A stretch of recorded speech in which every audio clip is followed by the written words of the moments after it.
Hey guys, sitting out here, one of our pieces of property that we run cattle, but we also deer hunt on. And I want to walk you through what we do in this situation when it comes to fencing off your food plots or fencing off your hunting areas. So as you guys can see here in the background, I do have a redneck ghillie blind. This is one of our buck salad food plots there from last year. And we got some pretty good green growth still in there. But on the perimeter here, every once in a while, we'll have cattle get in there if the fence isn't well, so gotta make sure we maintain that fence. But what we end up doing here is we'll come through here and we'll establish what our perimeter is going to be, and then we're going to put a corner post on one side. And if I'm in the going forward, I'm actually going to do a little bit better job of that and actually make an H post. So basically that's two posts driven in the ground and then one there in the middle, and you're using a cable to keep that thing tight. And because you got a lot of play, you got to use a fence tightener on this stuff and everything, just as what you would for a cattle farmer.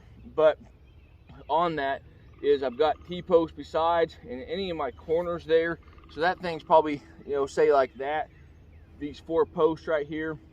And I'd use the earthquake auger to get that thing. It's a gas powered auger, so you don't have the availability to use a tractor or a skid steer, or even if maybe you're kind of in a remote area, kind of like this, where we're really got some really wet ground right now. I just use that thing. It takes me about a minute.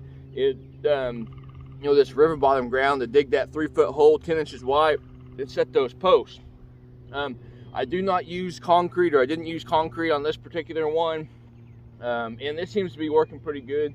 But I'm spacing those posts out, I'm gonna say probably 15 feet from each other, and that is keeping the cattle out of here. I've got two entryways where I'm able to run any of my machinery, whether it's the Swisher pull behind or the rough tough line disc.